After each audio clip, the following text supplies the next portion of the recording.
박정호라는 이름의 노인은 올해 79이었습니다.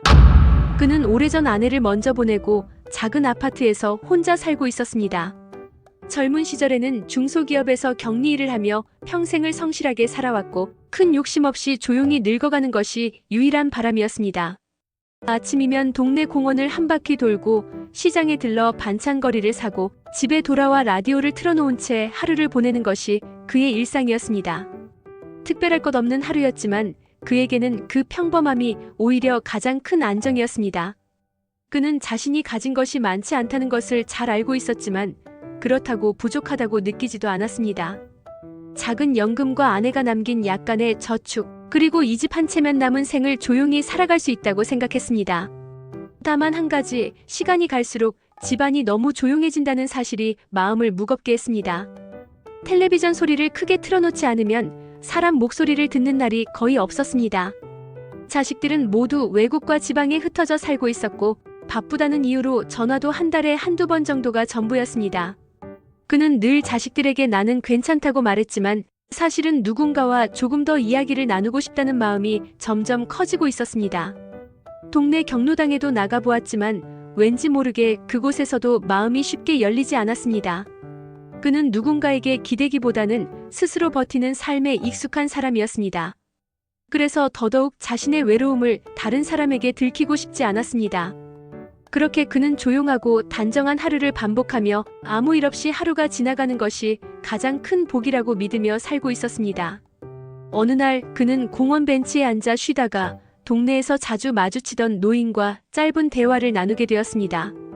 그 노인은 나이가 들수록 사람을 믿는 게 제일 중요하다고 말했습니다. 박정호는 그 말에 고개를 끄덕였습니다. 그는 평생 사람을 믿으며 살아왔고 그 믿음 덕분에 큰 탈 없이 인생을 버텨왔다고 생각했습니다. 하지만 그 노인은 이어서 이런 말도 덧붙였습니다. 그런데 요즘은 믿어도 될 사람과 믿으면 안 되는 사람을 구분하는 게 더 중요해졌어. 그 말은 박정호의 마음에 오래 남았습니다. 그는 집에 돌아오는 길 내내 그 말을 곱씹었습니다. 사람은 믿고 살아야 한다고 생각했지만 모든 믿음이 항상 좋은 결과로 이어지는 것은 아니라는 사실도 어렴풋이 느끼고 있었습니다. 그는 스스로에게 말했습니다. 이제는 나이도 들었으니 괜히 일 만들지 말고 조용히 사는 것이 가장 좋다고 말입니다. 누가 무슨 좋은 이야기를 해도 괜히 욕심내지 말고 지금 가진 것만 지키며 살자고 다짐했습니다. 그는 이미 인생에서 충분히 많은 일을 겪었고 더 이상 새로운 모험이 필요하지 않다고 생각했습니다. 그저 남은 시간을 무탈하게 보내는 것이 가장 큰 목표였습니다.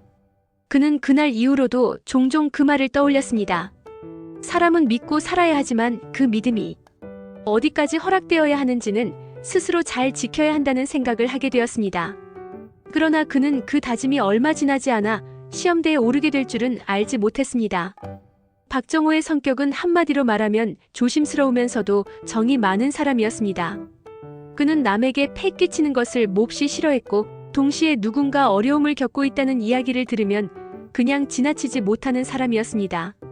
젊은 시절에도 보증을 서지 말라는 말을 많이 들었지만 정말 가까운 사람 부탁에는 몇 번이나 마음이 약해졌던 적이 있었습니다. 다행히 큰 사고로 이어지지는 않았지만 그는 늘 속으로 자신을 탓하곤 했습니다.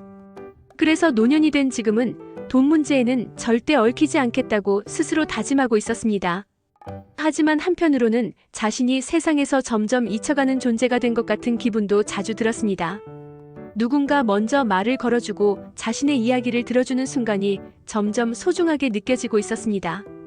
그는 그저 누군가와 따뜻한 대화를 나누는 것만으로도 하루가 조금 밝아지는 사람이 되어 있었습니다.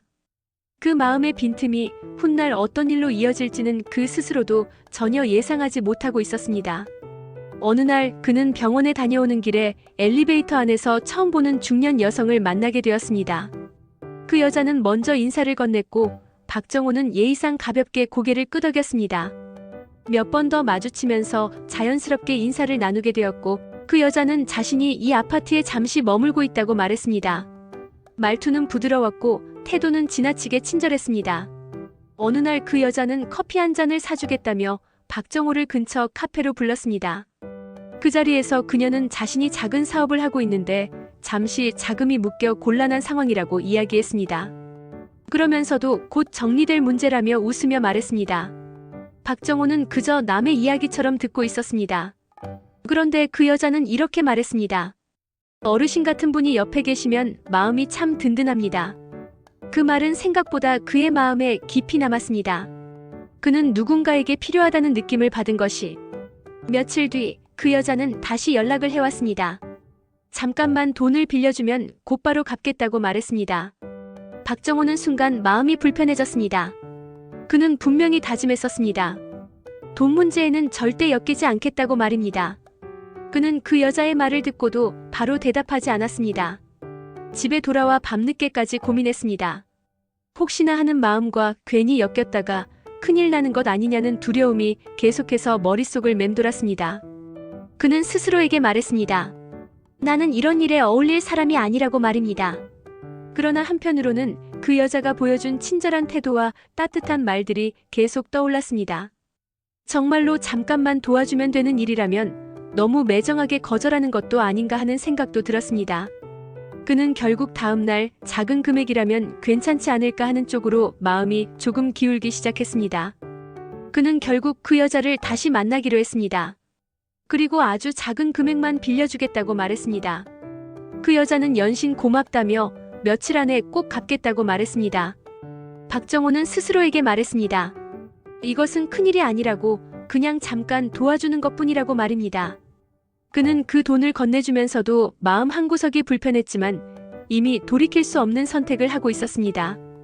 그 순간 그는 자신도 모르게 이전과는 다른 세계로 한 발을 내딛고 있었습니다. 이것이 모든 일의 시작이 될 줄은 전혀 알지 못한 채 말입니다. 그 이후로 그 여자는 자주 연락을 해왔습니다. 처음에는 돈 이야기가 아니라 안부를 묻는 전화였습니다. 박정호는 점점 그녀와 대화를 나누는 시간이 늘어갔습니다. 그러다가 어느 날 그녀는 아직 문제가 완전히 해결되지 않았다며 조금만 더 시간을 달라고 말했습니다. 그리고 또 다른 작은 부탁을 했습니다. 박정호는 처음보다는 훨씬 쉽게 고개를 끄덕이고 있었습니다.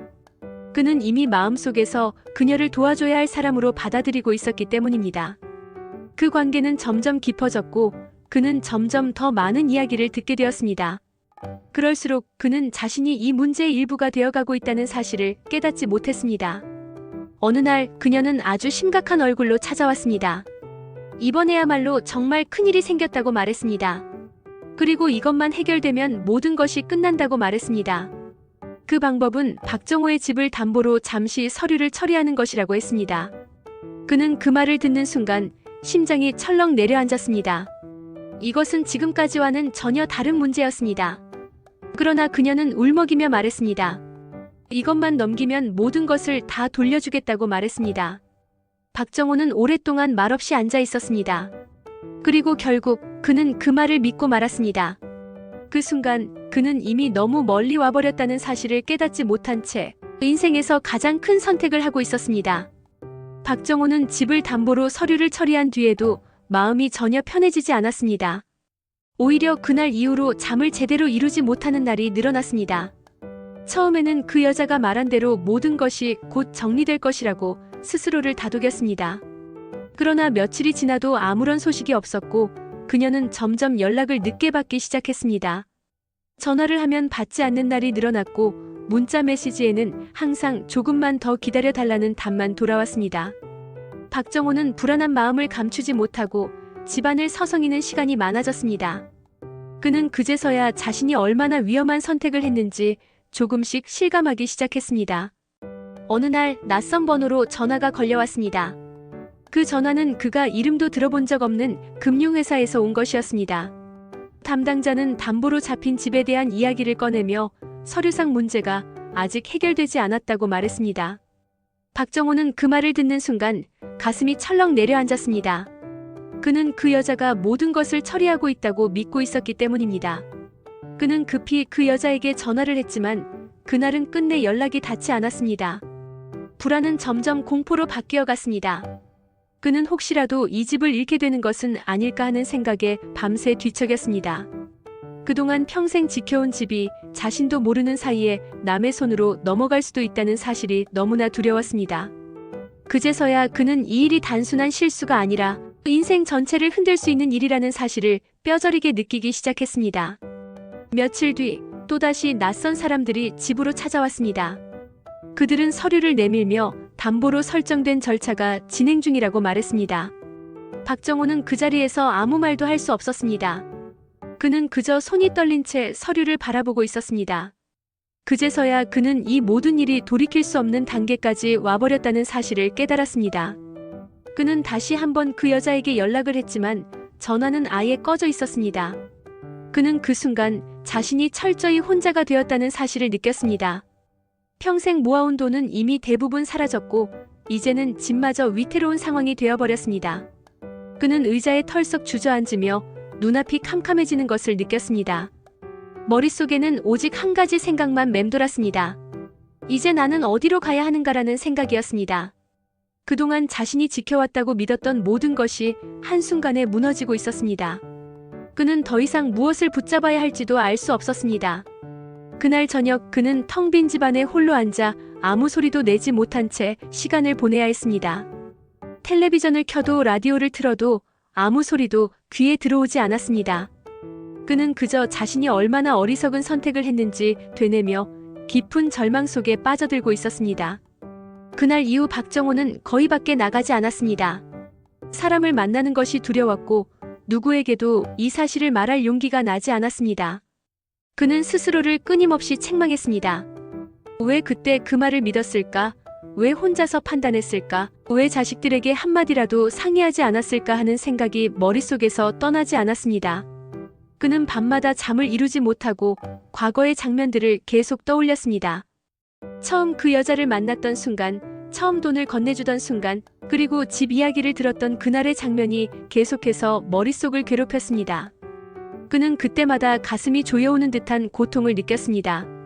그는 어느 날 거울을 보다가 자신이 너무나 초라해 보인다는 생각에 눈을 돌리고 말았습니다. 평생 성실하게 살아왔다고 믿었던 자신이 이렇게 허무하게 무너질 줄은 상상도 하지 못했습니다. 그는 처음으로 자신의 인생이 완전히 실패한 것은 아닐까 하는 생각까지 하게 되었습니다. 그만큼 그의 마음은 깊은 곳까지 가라앉아 있었습니다. 그는 아무에게도 전화를 걸지 않았고 아무도 찾지 않았습니다. 그저 혼자서 이 모든 일을 견뎌야 한다고 생각했습니다. 그러던 어느 날 그는 우연히 오래된 가족 사진을 꺼내보게 되었습니다. 젊은 시절의 자신과 아내, 그리고 아직 어린 자식들의 모습이 담긴 사진이었습니다. 그는 그 사진을 한참 바라보다가 자신이 무엇을 위해 지금까지 살아왔는지를 다시 생각하게 되었습니다. 그는 비로소 깨달았습니다. 이 모든 일은 욕심 때문이 아니라 외로움과 불안 때문이었다는 사실을 말입니다. 누군가 자신을 필요로 한다는 말 한마디, 도와달라는 부탁 한마디에 마음이 흔들렸던 것이 문제의 시작이었다는 것을 인정하게 되었습니다. 그는 또한 혼자서 모든 것을 해결하려 했던 자신의 고집이 가장 큰 실수였다는 사실도 알게 되었습니다. 그 순간 그는 비록 많은 것을 잃었지만 적어도 더 큰 실수를 반복하지 않기 위해서는 지금이라도 움직여야 한다는 생각을 하게 되었습니다. 그는 더 이상 숨기지 않기로 마음먹었습니다. 그는 자식들에게 전화를 걸기로 결심했습니다.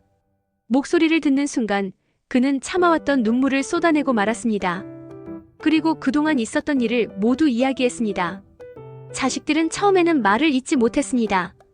그러나 곧바로 아버지의 곁으로 와주었습니다. 그들은 함께 상황을 정리하기 위해 변호사와 상담을 받았고 가능한 방법을 하나하나 찾아보기 시작했습니다. 이미 잃어버린 것들이 많았지만 그래도 손 놓고 있을 수는 없었습니다. 박정호는 그제서야 비로소 혼자가 아니라는 사실을 다시 느끼게 되었습니다. 그는 자식들에게 미안한 마음뿐이었지만 동시에 조금은 마음이 가벼워지는 것도 느꼈습니다. 그는 이제야 비로소 이 문제를 혼자 끌어안지 않아도 된다는 사실을 알게 되었습니다. 결과가 어떻게 되든 그는 더 이상 도망치지 않기로 마음먹었습니다. 그는 자신의 잘못을 인정하고 남은 인생을 다시 정리하기로 결심했습니다. 시간이 조금 흐른 뒤 모든 것이 예전처럼 돌아오지는 않았습니다. 그는 여전히 많은 것을 잃은 상태였습니다. 그러나 그의 마음은 예전과는 분명히 달라져 있었습니다. 그는 이제 누군가의 말만 듣고 쉽게 결정을 내리지 않게 되었습니다. 무엇보다도 중요한 문제는 반드시 가족과 상의해야 한다는 것을 몸으로 깨달았습니다. 그는 비록 큰 대가를 치렀지만 다시는 같은 실수를 반복하지 않겠다는 다짐을 하게 되었습니다. 그는 다시 공원을 산책하기 시작했고 경로당에도 나가기 시작했습니다. 그리고 그곳에서 만난 사람들에게 자신의 이야기를 조심스럽게 들려주기 시작했습니다. 혹시라도 누군가가 같은 길을 걷지 않기를 바라는 마음에서였습니다. 박정호의 이야기는 특별한 이야기가 아닙니다. 누구에게나 일어날 수 있는 일입니다. 처음은 아주 사소한 선택이었습니다. 그러나 그 사소한 선택이 인생 전체를 흔들어 놓을 수 있습니다. 도와준다는 말이 가장 위험할 때도 있다는 사실을 그는 너무 늦게 깨달았습니다. 혼자 판단하지 말았어야 했습니다. 보증과 담보 그리고 큰돈 이야기는 언제나 인생 전체가 걸린 문제라는 것을 반드시 기억해야 합니다. 이 이야기는 남의 이야기가 아닙니다. 지금 이 순간에도 누군가는 비슷한 유혹 앞에 서 있을지도 모릅니다. 부디 이 이야기를 마음에 새기시기 바랍니다. 그리고 한 번 더 가족과 상의하시기 바랍니다. 그것이 노년을 지키는 가장 확실한 방법입니다.